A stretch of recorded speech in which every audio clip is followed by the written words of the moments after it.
जय श्री कृष्णा। आप सभी का बहुत बहुत स्वागत है मेरे YouTube चैनल पर। आज हम केवल एक वीडियो से 12 भाव का फलित करना आपको बताएंगे। तो 12 भाव में क्या क्या विचार किया जाता है वह हम एक दृष्टि में समझ लेते हैं, जान लेते हैं। पहला भाव, जैसा कि आप सभी जानते हैं, लग्न। आपके सामने इस प्रकार से जन्मांक चक्र होता है, तो उसमें पहला भाव जो होता है लग्न। अब लग्न से किन किन चीज़ों का हमें विचार करना चाहिए वह जान लेते हैं। देह रूपम च ज्ञानम च वर्णम चैव बलाबलम सुख दुखम स्वभावं च लग्न भावान निरीक्षयेत। ठीक है जी। तो शरीर का लग्न से, लग्न शरीर होता है और उसके वर्ण, किस प्रकार से उसका रंग रूप होगा जातक का, वह उसकी आकृति बनावट शरीर की कैसी रहेगी, उसकी बुद्धि कैसी रहेगी जातक की, तो यह लग्न से विचार किया जाता है। यश मान, उसका यश और मान जो होता है ना जी, मान आप समझते हैं, सम्मान प्रतिष्ठा कैसी रहेगी, उसकी विवेक शक्ति, सोचने का सामर्थ्य कैसा रहेगा, सुख दुख और प्रवास, ठीक है ना, उसको जीवन में सुख दुख किस प्रकार से प्राप्त होगा, यह लग्न से विचार किया जाता है।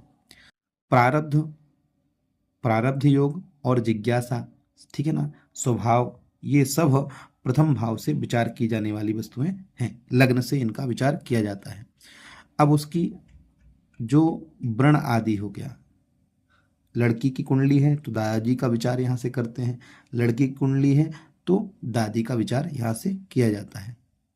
लग्न में विशेष करके सूर्य कारक माना गया है। ठीक है जी।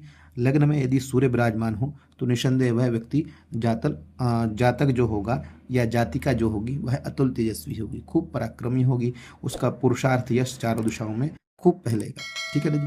और डिपेंड करेगा कि उसके भाग्य की स्थिति क्या है और पंचमेश की स्थिति क्या है। ठीक है जी। ये भी इंपॉर्टेंट रहेंगे, ज्ञान भी चाहिए और भाग्य का बल भी चाहिए इस स्थिति में।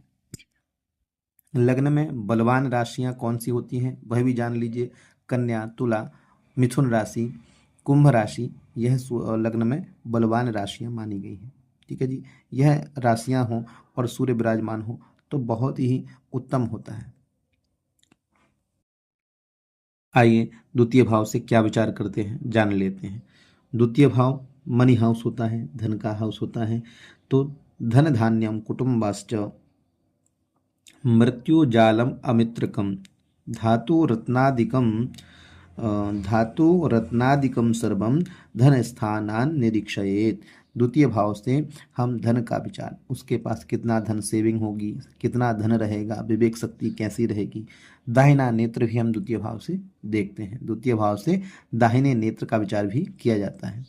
परिवारजनों से उसकी कैसी प्रीति रहेगी, कुटुंब जनों का उसको सुख प्राप्त होगा कि नहीं होगा, परिवार में उसके चाचा ताऊ जो चाची हैं उन सभी का विचार भी द्वितीय हाउस से करना होता है। ठीक है जी।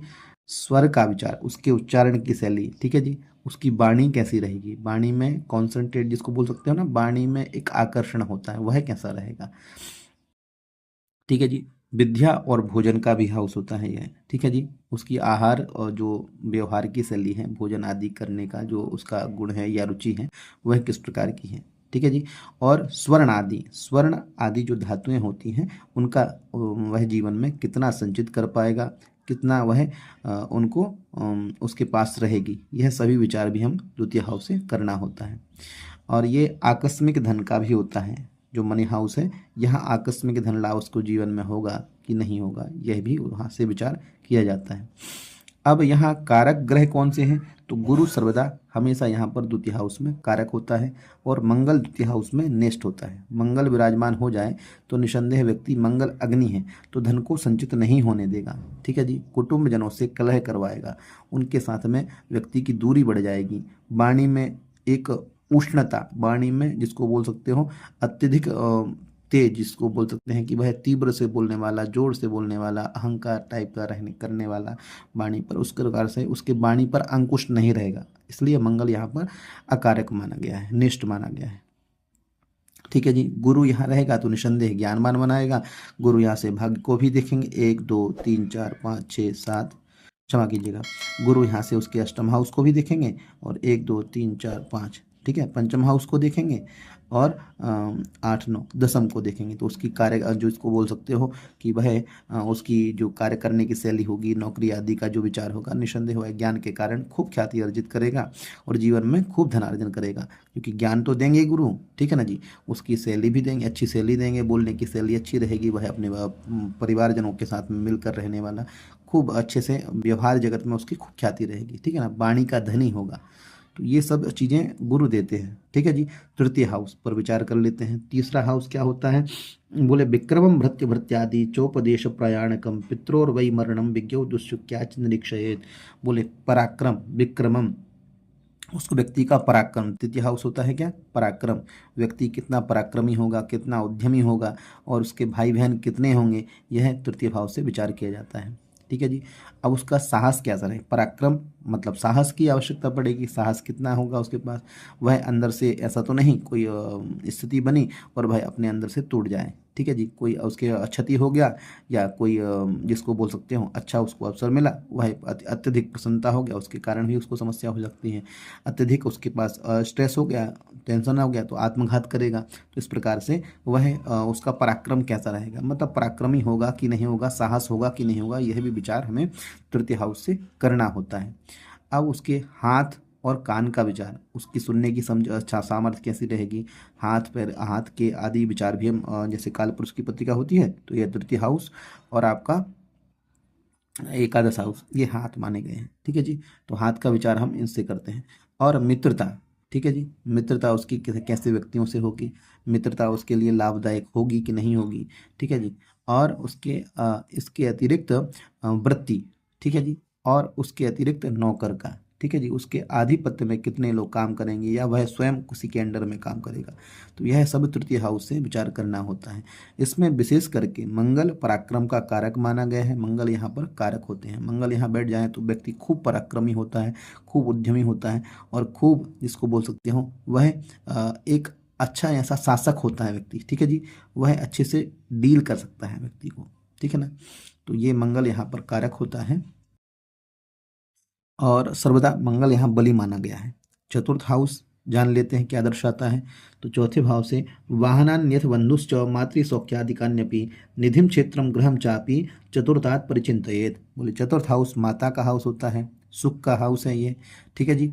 वाहन भूमि भवन का यहाँ से विचार किया जाता है, विशेष करके यहाँ पर जमीन जायदाद उसके पास कैसी रहेगी, उसकी मनोवृत्ति मानसिकता कैसी रहेगी और रहन सहन, हृदय, हृदय में जैसे कोई रोग आदि की विचार करते हैं ना, चतुर्थेश यदि कमजोर होगा, चतुर्थेश यदि अष्टम हाउस में हो, चतुर्थेश पर चतुर्थ भाव का जो अधिपति है नीच राशि में हो तो उसको हृदय की अत्यधिक बीमारी समस्या रहेगी, मानसिक दुख रहेगा, ठीक है जी। अब पूर्व अर्जित विविध सुख ऐश्वर्य उसकी कीर्ति के विषय में भी हम चतुर्थ हाउस से विचार करते हैं, ठीक है जी। यदि चतुर्थेश कमजोर है तो निसंदेह माता को सुख का अभाव हो जाएगा, हालांकि कारक चंद्रमा माना गया है माता का, तो डिपेंड करेगा उसकी डिग्री पर भी, चतुर्थ भाव के अधिपति की डिग्री पर, ठीक है जी। बाकी चतुर्थ भाव से जो जो विचार करते हैं वह मैंने आपको बताया। पंचम हाउस पर हम एक दृष्टि डाल लेते हैं। पंचम हाउस होता है ज्ञान का, आपकी पुत्र का, संतति का और उसके पूर्व अर्जित धन का, उसके आराध्य इष्ट देव का, ठीक है जी। क्या देखते हैं, तो बोले पंचम हाउस से यंत्र मंत्रो तथा विद्या बुद्धिश्चैव प्रबंधकम पुत्र राज्य प्रभंशादीन पश्येत पुत्रालयाद बुधा। बोले यंत्र मंत्र की साधना, उसके पास यंत्र मंत्र की साधना की शक्ति किस प्रकार से रहेगी, विद्या किस प्रकार से होगी, उसकी बुद्धि कैसे काम करेगी, संतान उसकी उसके आज्ञा को मानने वाली आज्ञाकारी होगी अथवा उसके विपरीत जाने वाली, देवभक्ति किस प्रकार से करेगा, यह सब विचार हम जो है पंचम भाव से करते हैं, ठीक है ना। शास्त्र की निपुणता, शास्त्र उसके शास्त्रों का ज्ञान किस प्रकार से व्यक्ति को होगा, यह सब भी। और राजनीति, पंचमेश अच्छी बलवान हो स्थिति में ज्ञानवान व्यक्ति होगा तो राजनीतिक क्षेत्र में भी वह उन्नति कर सकता है, तो राजनीति का विचार भी हम, वाक्पटुता, उसके पास वाक्पटुता की शैली है कि नहीं, वह वाक्पटु मतलब बोलने में सामर्थ्यवान है कि नहीं, ठीक है जी, इसका विचार भी हम पंचम हाउस से करते हैं। इस समय सर्वदा पंचम ज्ञान का है तो गुरु यहाँ पर कारक होते हैं, ठीक है जी। पंचम भाव में गुरु हमेशा सर्वदा कारक माने गए हैं। एकमात्र ऐसे ग्रह हैं जो गुरु यदि पंचम में बैठ जाएं तो पंचम से पंचम को देखेंगे, भाग्य को देखेंगे तो उसको अतुल भाग्यशाली बना देंगे और खूब ज्ञान अर्जित कराएंगे। जीवन में खूब उसके पास ज्ञान रहेगा, बुद्धि रहेगी, वह विद्या के दम पर अपनी जीवन में ख्याति अर्जित कर लेगा। ठीक है जी। और यहाँ पर प्रेम का विचार भी पंचम हाउस से किया जाता है। ठीक है जी। प्रेम विवाह के विषय में जब वार्ता होगी तो पंचम हाउस से हमें यह विचार करना होता है।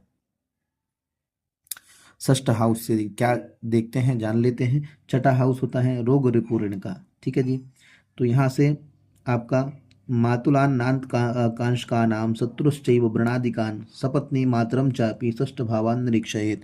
बोले जो रोग रिपूर्ण का माता का मतलब मामा पक्ष का, मामा आदि का जो विचार जब करना होता है, नुकसान, चोरी का भय, हानि, और शत्रु पक्ष उसके कैसा रहेगा, शत्रुता उसकी कैसी रहेगी, व्यसन कैसा जीवन में पालेगा कि नहीं पालेगा, तो यह सब विचार भी हम छठे हाउस से करते हैं। ठीक है जी। उसको धोखा प्राप्त होगा लाइफ में या नहीं होगा, मनस्ताप, ठीक है जी, और वाद विवाद। ठीक है जी। ये सब विचार हमें जेल की यातना, जेल जेल आप जानते हैं ना जी, कारागृह, तो इसका विचार भी हमें यहाँ से करना होता है। ठीक है जी। शनि यहाँ पर कारक माने गए हैं। शनि यहाँ विराजमान हो और मंगल विराजमान हो तो निस्संदेह व्यक्ति शत्रुहंता होता है। ठीक है जी। शत्रु पक्ष वह हमेशा उसका दुर्बल रहेगा और यहाँ पर मामा का उसको सपोर्ट मिलेगा, मामा पक्ष का सपोर्ट मिल जाएगा। कारक ग्रह आदि में भी उसका मतलब कुल मिलाकर के यह शत्रुहंता वह व्यक्ति हो जाता है। चोट चपेट उसको कम लगेगी, निस्संदेह उसको दिक्कत नहीं होगा, स्वजनों से उसका विरोध ज़्यादा अत्यधिक नहीं होगा। ठीक है जी। ऐसी स्थिति यहाँ से दर्शाता है। और यहाँ पर नेष्ट यदि देखें तो शुक्र हमेशा नेष्ट माना गया है। ठीक है जी। शुक्र रहेगा तो निस्संदेह उसको धातु की समस्या हो जाएगी, वह गुप्त रोग से पीड़ित रहेगा। सप्तम हाउस, सप्तम हाउस से जान लेते हैं क्या क्या देखा जाता है। तो सप्तम हाउस होता है व्यापार का, होता है पत्नी का, होता है पत्नी का रंग रूप कैसा रहेगा, लाभ हानि व्यापार में होगी कि नहीं होगी, यह सब पंचम सप्तम हाउस से हमें विचार करना होता है। ठीक है जी। तो जाया जाया मध्य प्रायाणम च वाणिज्यम नष्ट वीक्षणम मरणम च स्वदेहस्य जाया भावा निरीक्षयेत। बोले जाया भाव से इसका नाम जाया। ठीक है जी। पत्नी के रंग रूप का, सुख दुख का मैंने बताया, सुख लाभ हानि का, व्यापार में लाभ हानि होगी कि नहीं होगी, व्यवसाय कौन सा आपके लिए अच्छा होगा, व्यवसाय कौन सा आपके लिए बढ़िया रहेगा, इसका विचार सप्तम भाव से किया जाता है। गुप्त रोग आदि का विचार भी, मूत्राशय में कोई विकृति तो नहीं, इन्फेक्शन तो नहीं, इन सभी का विचार भी यहाँ से किया जाता है। ठीक है जी। और भतीजा पक्ष, गुमा हुआ धन, मुकदमा, स्वतंत्र काय, अर्श रोग, मतलब जो आप जानते हैं ना अर्श रोग जिसको बोलते हैं क्या आपका बवासीर आदि। ठीक है जी। वह रोग का विचार भी हम सप्तम हाउस से करते हैं। शुक्र यहाँ पर कारक होते हैं। शुक्र यहाँ बैठ जाए तो निस्संदेह उसकी पत्नी बहुत चंचल होगी, बहुत सुंदर होगी, गुणवान होगी और आज्ञाकारी भी होगी। इसके साथ में शनि यहाँ पर नेष्ट माने जाते हैं। शनि यहाँ विराजमान हो जाए तो निस्संदेह व्यक्ति का विवाह देरी करेंगे। शनि का संबंध सप्तम से बन जाए तो विवाह में बाधा उत्पन्न करेंगे। ठीक है जी। कहीं ना कहीं कर्कशता को उत्पन्न करने वाले होते हैं। ठीक है जी। अब आते हैं अष्टम हाउस पर। तो अष्टम भाव जो है यहाँ मृत्यु का हाउस होता है। यहाँ से मृत्यु का कारण क्या बनेगा, रिश्वत का हाउस होता है। यहाँ से रिश्वत लेने वाला व्यक्ति रहेगा कि नहीं रहेगा। भूगत द्रव्य, भूमिगत द्रव्य मतलब भूमि से संबंधित उसको लाभ होगा कि नहीं होगा, भूमिगत द्रव्य उसको प्राप्त होगा, जीवन में नहीं होगा। आकस्मिक लॉटरी आदि का भी विचार हम अष्टम हाउस से करते हैं। ठीक है जी। आत्मघात, आपने देखा होगा सुसाइड आदि की समस्या होती है तो अष्टम भाव का जो अधिपति है और पराक्रम उसका यदि तृतीय हाउस का स्वामी कमजोर है और निसंदेह तब वह जो है आत्मघात करता है। ठीक है जी। तो यहाँ इंपॉर्टेंट रहेगा ससुराल पक्ष से लाभ होगा कि नहीं होगा, चिंता, शत्रु, गुप्त रोग आदि का विचार भी हम यहाँ से अष्टम हाउस से भी करते हैं। जल यात्रा, हालांकि जल यात्रा आपकी यात्राओं के विषय में विचार जब करते हैं तो यहाँ से यात्रा और योग, ऋणत्व, संकट यहाँ पर देखा जाता है। शनि यहाँ पर हमेशा कारक माने गए हैं। शनि अष्टम हाउस में हो तो निसंदेह वह दीर्घायु हो जाता है। शनि क्योंकि धीमी गति के ग्रह हैं तो निसंदेह उसकी आयु को बढ़ा देते हैं। ठीक है जी। अब आते हैं नवम हाउस पर। नवम जो हाउस होता है वह भाग्य का हाउस होते हैं। भाग्य होता है नवम भाव और यहाँ पर उसके आराध्य इष्ट का हाउस होता है। ठीक है जी। धर्म में उसकी रुचि रहेगी कि नहीं रहेगी, यह नवम भाव से विचार किया जाता है। भाग्यम शालम च धर्मम च भ्रातृपत्न्यादिकास्तथा तीर्थयात्रादिकम सर्वम धर्म स्थानान निरीक्षयेत। यह धर्म का स्थान है। ठीक है जी। भाग्य का स्थान है। यहाँ से उसको जीवन में साले का सुख प्राप्त होगा नहीं होगा, जल यात्राएं कितनी होंगी, विदेश यात्राएं होंगी कि नहीं होंगी, वायु यात्रा होगी कि नहीं होगी, तो यह नवम भाव से विचार किया जाता है। ठीक है जी। पाप पुण्य का विवेक उसके पास रहेगा कि नहीं रहेगा। ठीक है जी। उसकी उदारता, दान देने वाला होगा, देव शक्ति की आराधना करने वाला होगा या नहीं होगा, यह भी यंत्र मंत्र साधना का विषय होगा। तो नवम भाव से हमें विचार करना होता है। ठीक है जी। और हम विशेष करके यहाँ से उसके भाग्य को देखते हैं, और यहाँ पर सूर्य गुरु कारक माने गए हैं। सूर्य यहाँ पर राजवान हो तो निसंदेह व्यक्ति का जातक, ऐसा जातक खूब पराक्रमी होता है, भाग्यवान होता है। ठीक है जी। और यहाँ से सूर्य जब देखेंगे कहाँ पर, 1 2 3 4 5 6 7 पराक्रम को देखेंगे, तो व्यक्ति के लिए निसंदेह खूब पराक्रमी तो बना ही देंगे, और वह शासक करने में निपुण हो जाएगा। ठीक है जी। तो नवम भाव से हम यहाँ विचार करते हैं, गुरु होंगे तो ज्ञान देंगे, भाग्य को बलवान करेंगे, बहुत अच्छा कर देते हैं भाग्य को, तो गुरु यहाँ कारक माने गए हैं। अब आते हैं दसम भाव पर। दसम हाउस से हम विचार जो करते हैं वह होता है राज्य चाकाश वृत्तिम च मीन चैव पितुस्तथा प्रवासस्य ऋणस्यापि व्योमनस्थान निरीक्षणम। तो दसम स्थान पिता का होता है, उसकी आजीविका का होता है, नौकरी का होता है। ठीक है जी। उसके स्वभाव और मान सम्मान, उच्च पद की बात करेंगे, राजयोग की बात करेंगे, तो दसम स्थान से हमें विचार करना होता है। ठीक है जी। स्वतंत्र व्यापार जीवन में कर पाएगा कि नहीं कर पाएगा, धंधा कौन सा उसके लिए अच्छा रहेगा, पिता का सुख प्राप्त होगा कि नहीं होगा, कर्म सिद्धि, मान हानि, जीवन के स्तरीय अनुशासन, जीवन का स्तर कैसा रहेगा, अनुशासन जीवन में पालन करने वाला रहेगा कि नहीं रहेगा, परीक्षा उत्तीर्ण, वैभव उपजीविका, मतलब परीक्षा जो होती है ना, कंपटीशन एग्जाम की परीक्षा आदि हैं, उन परीक्षाओं में जीवन में उत्तीर्ण हो पाएगा कि नहीं हो पाएगा, ये सब विचार हमें दसम हाउस से करना होता है। ठीक है जी। जब हम गवर्नमेंट सेक्टर की बात करते हैं, प्राइवेट सेक्टर की बात करते हैं, तो किस क्षेत्र में व्यक्ति जातक जाएगा, तो यह दसम हाउस से हमें विचार करना होता है। यहाँ पर योगदा विशेष करके योग कारक मंगल, गुरु, सूर्य, बुध, शनि, ये ग्रह यहाँ पर हों, इनमें से एक ग्रह भी होना जी तो वह कारक होता है, और खूब इनको लिए उच्च पद प्रतिष्ठा मान की वृद्धि कारक, सफलता में वह स्वर्णिम 4 चांद लगा देता है। ठीक है जी।